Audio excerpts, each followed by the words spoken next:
Hey everyone, I'm Will Sutton. It's my first time on stage today, so I'll introduce myself. I'm head of consultancy at AbilityNet, and I'll introduce Anna in a minute, but I thought I'd start with some context on how we came across each other.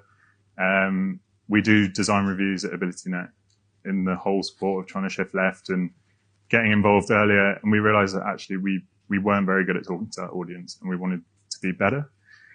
So that led me down the route of, well, where are things actually being designed? And Figma came out on top there. So we started looking at how we could learn more about Figma in the space of accessibility and how we could put some of our expertise into that space. So that led me to finding Anna and the Include Figma plugin, which you developed at eBay. So if you could introduce yourself to everyone and then maybe talk about some of the features of Include and also your role in developing it, that'd be great. Hello everyone. First of all, thank you so much for having me here. It's been a couple of wonderful days and I feel so inspired, which is pretty helpful because I'm a designer. So I'm working on the selling experiences at eBay as my primary role. And I've been a co-founder, if I may say that, of the Include plugin together with Mark. And we are a very small team. It's Mark and Aidan are kind of bringing in the accessibility expertise. And then we have one developer, and then I'm the designer. So it's the four of us. And that makes it so that I really need to wear different hats. So from driving the direction of the plugin to, of course, designing everything, to creating videos or doing trainings when it's needed or doing user research when it's needed, anything really. So what is the plugin? The plugin is a tool for designers that helps them to think about accessibility in the process of designing. It can be at the end. The plugin gives you annotations, but it can be also something that you can do like in the middle of the design and do kind of a quick check if everything is working well. So that's kind of the big old goal of the plugin, is to really start that thinking and start the conversation, with the engineers early on of like how accessibility kind of can help shape the experience for everyone. That's great. Is annotations the main part of the plugin? Are there any sort of guided like help or automated checks that it can look at doing as well? Yeah. So the plugin is as automated as we could make it with what the Figma allows you to do. So there are things like if you are creating alt text, the plugin pulls in a list of all the JPEGs and PNGs, and so the designer can kind of already have that list ready, and they just need to go through and input the informative text. They can also add additional annotations for any icons or SVGs. So yeah, automation is definitely a big part. Yeah, that's great. You spoke about collaboration and collaborating with Mark and developers as well, but was there a particular challenge that you were actually trying to get around or improve at eBay itself? Yeah. So, when I first joined eBay, actually, Mark was like one of my first one-to-ones, with just kind of knowing how the organization works. And I've been asking him how accessibility works. And we've been chatting about the processes and different opportunities that come with it. Also about gaps.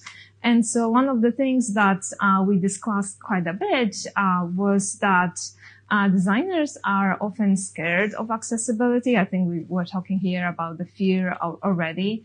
And it's just so much new knowledge to take in that is very foreign to designers. It's like either very technical or legal, and it doesn't really transfer well to kind of what is the experience that we are building.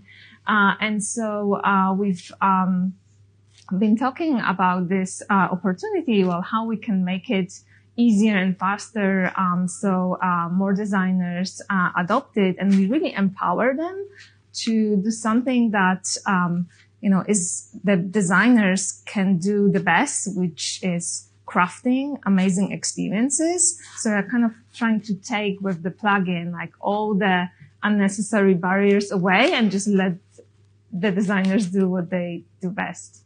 Yeah, that cultural shift is really interesting. I imagine it has had an impact. But are you seeing that impact now at eBay? I know you don't mandate the tool necessarily, but I imagine it is used quite broadly. So what sort of impacts are you seeing since the inception? Yeah.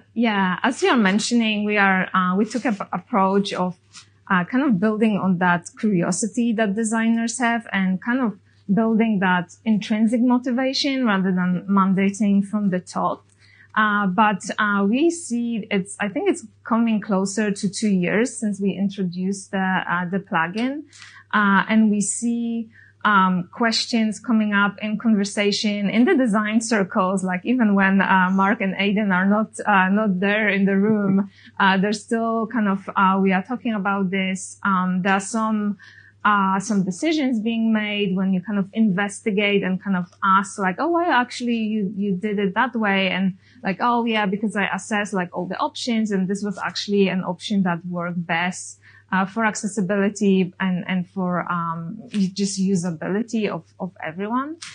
So those things are coming up quite a bit, which is great to see. Nice. That made me think about I wonder how you're getting that tool out in eBay. Obviously, it's a large organization. How have you gone about like spreading the word about this tool that you've effectively developed from the ground up internally? But we all know that doesn't necessarily mean that everyone will hear about it. So how did you go about publicizing it, getting the word out? Yeah. So we kind of approached it from 2 ways. So one was to really reach out to the designers and kind of understanding like what is their process and how they, when would be the most useful to use this plugin, or any other tool for that matter. So it doesn't feel like something like on top of their work, but it's something that is really fitting seamlessly into their working, environment. And I think, there was a mention of being an accessibility champion. That's of course really important. I would like to add to this that also like understanding really like what is, kind of maybe an additional value that you can bring to the table that people will adopt it without, even thinking about this. And one example of that is that, we have, 2 steps, that, provide this automation that is, about, text zoom, and also the responsive reflow. And both of those, they work that the plugin is, creating, mockups that are a start to kind of assess, okay, how my text is reflowing in this design. Well, we also need to do it for localization. So it's not that we are only doing things for accessibility, but because we know the design process so well, we are finding those moments where the plugin is just like useful for multiple things. So that's really great. And then on the other side of the spectrum and we've been talking also about getting that leadership support and the sponsorship of that. And I will give you a few maybe tactical examples, like because we have the support from our design leadership, not only it's like I mentioned as a feature in our all hands, but we also work closely with the design ops team. So for example, we just did a training last month and we've picked a date that really works with the design calendar. So we are not like competing with any other training or like any other event. We are in the onboarding guide for what designers should know. We have content in the design system playbook, so it also refers to there. So really kind of looking for all the opportunities where we can surface and promote the plugin and evangelize it. Yeah, that's great. This is probably a bit of a call to action, but I reckon a lot of people here, a lot of the organizations that you belong to probably do use Figma somewhere in your organizations. There's nodding heads. This is open source. It's free to download. So I think my call to action is, if you haven't got some sort of system, a design, a tool that can help, go and have a look. And then my question to you is, what advice, or if someone came to you saying, we want to use this plugin in your design team, how would you approach integrating that now into your design system? If someone else had developed it, maybe, and brought it to eBay, how would you approach that? Yeah. So, I mean, as I mentioned, like, it's really understanding your process. So it might be different for different organizations. And so, just like start the conversation and actually find out where it would be useful, get those champions on the way. So you can kind of really bring it in the right moments. Like, apart from being able to download the plugin from Figma, and it's completely free, as you mentioned, we also have a source code on GitHub. So if your organization really wants to customize and make the plugin your own, feel free to download it and just and use it and take it away. And if you want to contribute, that's very welcome as well. That's great. One question for me, I really wanted to ask it. We don't have very long left. You're actively developing it as well. Is there anything coming up that you're working on that we might see soon? Was there anything that you'd love to work on?